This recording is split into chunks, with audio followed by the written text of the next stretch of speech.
पिछली बार आपने देखा था कार्बन का एनायन कैसे बनता है, आज जानेंगे कार्बन का फ्री रेडिकल कैसे बनता है।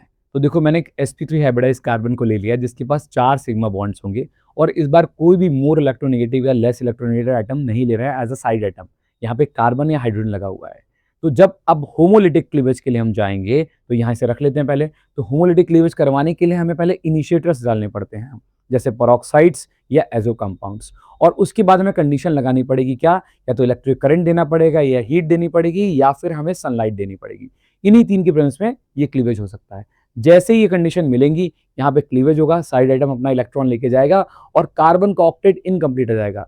अब कार्बन एक 7 इलेक्ट्रॉन सिस्टम हो जाएगा तो उसका हाइब्रिडेशन sp3 से sp2 हो जाएगा और उसके पास एक परपेंडिकुलर p ऑर्बिटल होगा और उसकी शेप कैसी होगी, हाँ बिल्कुल सही, ट्राइगोनल प्लेनर हो जाएगी। इस परपेंडिकुलर p ऑर्बिटल में यहाँ पर एक इलेक्ट्रॉन होगा।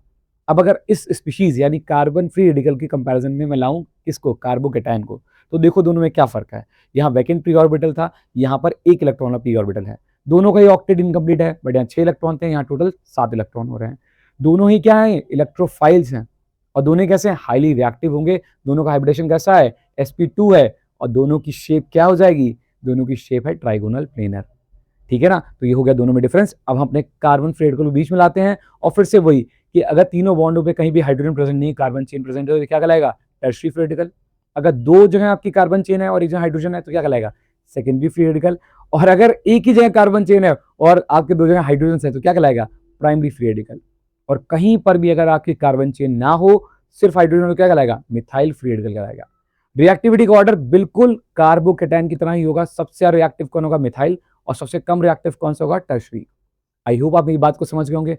ऑर्डर ऐसा क्यों है आप मुझे कमेंट करके बताओ, वरना मुझसे जानने के लिए नीचे लिख डालो।